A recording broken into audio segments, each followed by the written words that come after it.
¿Qué tal? ¿Cómo están? Muy buenas tardes. Estamos el día de hoy grabando el devocional del día domingo. Estoy contento porque estamos iniciando un libro nuevo en la escritura, el libro de Esdras. Este libro es un libro de los mejores que podemos encontrar en cuanto a narrativa, historia, en el Antiguo Testamento. Es un libro de mucha bendición. Sabemos que el libro de Crónicas termina con el exilio de Israel a Babilonia, bueno, de Judá, el reino del sur, de los reyes de Judá a Babilonia. Y déjame contarte un poquito, una breve introducción acerca de este libro. Este libro es una obra de carácter tan claro, tan práctico que escasamente necesita una introducción. Es un relato sencillo de uno de los sucesos más importantes de la historia judía. Escúchame bien, es uno de los sucesos más importantes de la historia judía, el retorno del pueblo de Dios de la cautividad babilónica. Muy poco ocurre en él que sea directamente didáctico. El escritor relata su historia de la manera más sencilla que puede y permite que ella enseñe su propia lección. Hubo un tiempo en el que los libros de Esdras y Nehemías, en las escrituras de los judíos, eran un solo libro en la Biblia hebrea, pero luego los separaron, como sucede en las Biblias modernas que tú y yo tenemos hoy en día prácticamente desde el comienzo, porque Esdras 2, 1 al 70 y Nehemías 7 del 1 al 73 son casi idénticos. No existiría una repetición así si se tratara de un solo libro. Esdras es historia espiritual y o religiosa. Muestra que un libro que incluye muchos documentos tomados de fuentes seculares puede, por la selección y disposición del Espíritu Santo, formar parte de un registro inspirado. Déjame hablarte de un poco de estadísticas que me encantan verlas cuando voy a empezar a leer un libro. Esdras tiene un total de 280 versículos, ¿verdad? De estos 280 versículos surge la división más insólita que pueda tener un libro en la Biblia. 111 versículos tienen que ver con registros, 109 versículos tienen que ver con la narrativa, 44 versículos tienen que ver con cartas, 10 versículos tienen que ver con una oración. Es una oración muy importante la que vamos a encontrar en el libro de Esdras. 3 versículos tienen que ver con proclamación y 3 versículos son un extracto. ¿Ok? Vamos a hablar ahora un poquito más del autor. Aunque el autor como tal es anónimo, esta compilación inspirada, hecha de recuerdos en primera persona, genealogías y documentos, es probablemente obra de Esdras. Algunos comentaristas bíblicos le han dado la autoría a Esdras. La tradición judía en algunas partes le han dado la autoría a Esdras. Los documentos oficiales, lógicamente, están en arameo, que era el idioma oficial gentil usado como lengua franca durante los días de Esdras y Nehemías. Lengua franca es la lengua, el idioma que todos entienden o que todos hablan, ¿ok? Casi un cuarto del libro de Esdras está escrito en este idioma, en arameo. Las formas hermosas del alfabeto que llamamos hebreo fueron realmente tomadas de esta lengua semítica hermana, el arameo. ¿Ok? ¿Cuándo fue escrito el libro de Esdras? Una comunidad judía del siglo V antes de Cristo que vivía en Elefantina, en el Lino egipcio, dejó tras sí papiros escritos en arameo similares a los libros de Esdras y Nehemías. Esto apoya la fecha tradicional del siglo V para la producción de estos libros, en vez de hay una idea liberal que dicen que fueron escritos aproximadamente 330 años antes de Cristo, en la era de Alejandro Magno. Eso no es verdad, la evidencia nos dice que fue en el siglo V. Se cree que Esdras escribió su libro entre los sucesos narrados al final del capítulo 10 y la llegada de Nehemías a Jerusalén.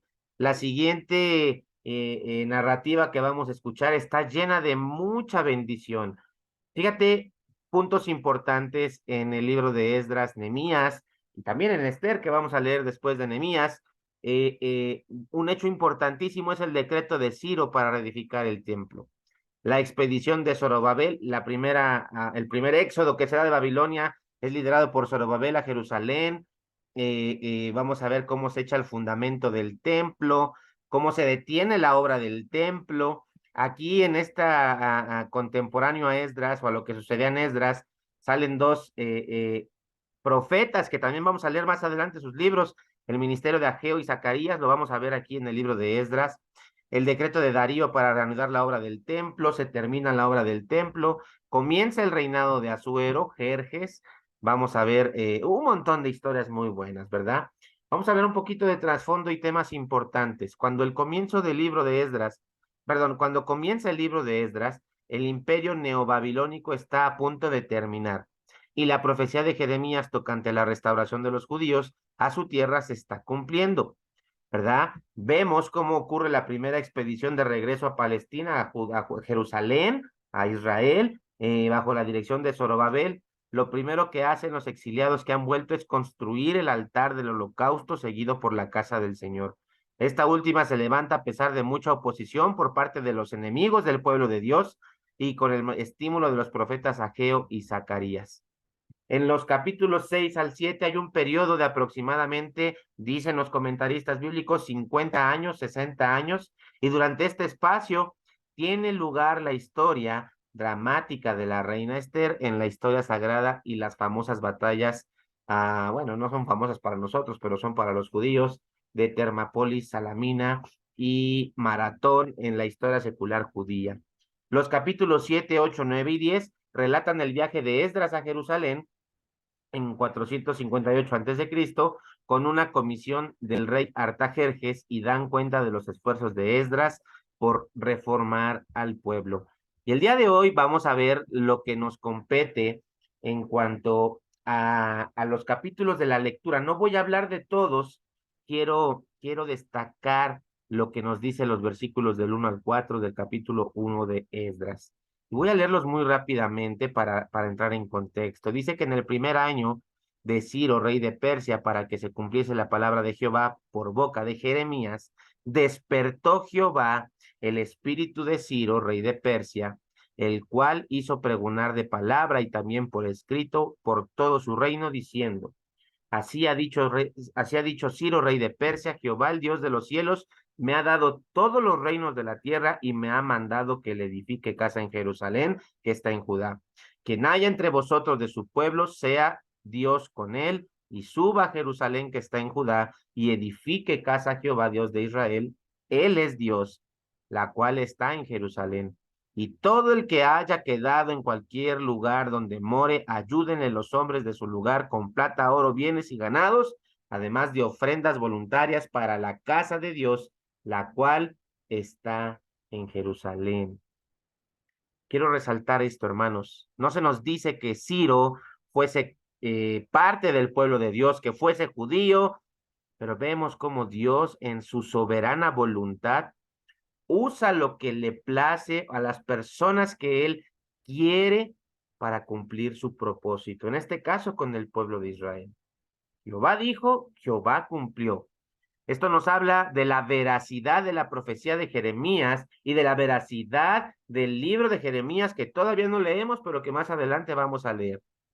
Esta profecía la hallamos en el libro de Nehemías y tal cual fue profetizado es como sucedió. Dios usó a Ciro, rey de Persia, para pregonar un decreto que permitía a los judíos regresar a Judá y reconstruir su templo en Jerusalén. Ante un panorama tan adverso, ante una situación tan tormentosa, Dios cumplió su palabra. A veces en nuestras vidas suceden cosas que decimos, no, no, nada puede pasar para que cambie esta situación y nos olvidamos del poder del Dios Todopoderoso, que si a Él le place puede usar al rey más pagano del imperio más atroz que puede existir en la tierra para salvar a su pueblo, para cumplir su voluntad en su pueblo, para reconstruir el templo que había sido aniquilado y que se pensó que nunca más volvía a ser levantado.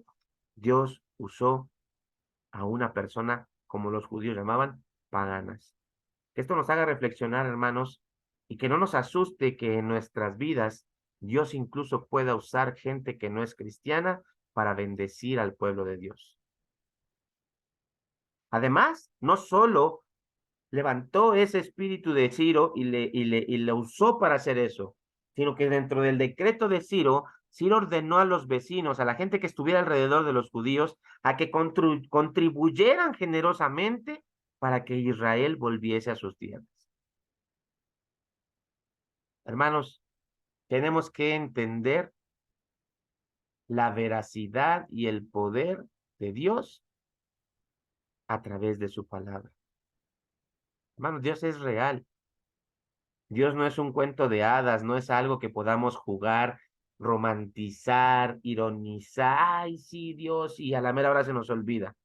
Nuestro Dios es un Dios todopoderoso, capaz de mover cielos, mar y tierra, capaz de mover imperios, capaz de mover cualquier circunstancia para cumplir su propósito en la humanidad con cada uno de nosotros, para guardar a su pueblo, para redimir a su pueblo. Envió a su Hijo a morir en una cruz por nuestros pecados, no se nos olvide, y lo resucitó de entre los muertos. Quiero decirte, hermano, que el día de hoy el mensaje que te quiero enseñar de este decreto de Ciro, Dios puede hacer cualquier circunstancia para sacarte del lugar en donde te encuentres. Dios puede hacer cualquier cosa para animarte, para levantarte en medio de la situación más dolorosa en la que te puedas encontrar. Dios usó a Ciro para rescatar a su pueblo, para hacerlos regresar. Podrá hacer cualquier cosa para levantarte, ayudarte en el lugar que estés. Espero que esta introducción y esta breve reflexión en estos 4 versículos te puedan animar a iniciar y terminar este libro. Por favor, ponte al corriente si no vas al corriente en tu lectura bíblica y no te pierdas la bendición de crecer juntos en el estudio de la palabra de Dios. Gracias por sus oraciones. Les pido que oren por nosotros. Tenemos que todavía hacer un viaje más, pero estamos regresando el día martes. Que Dios les bendiga, hermanos. Sigan leyendo sus Biblias. Hasta pronto.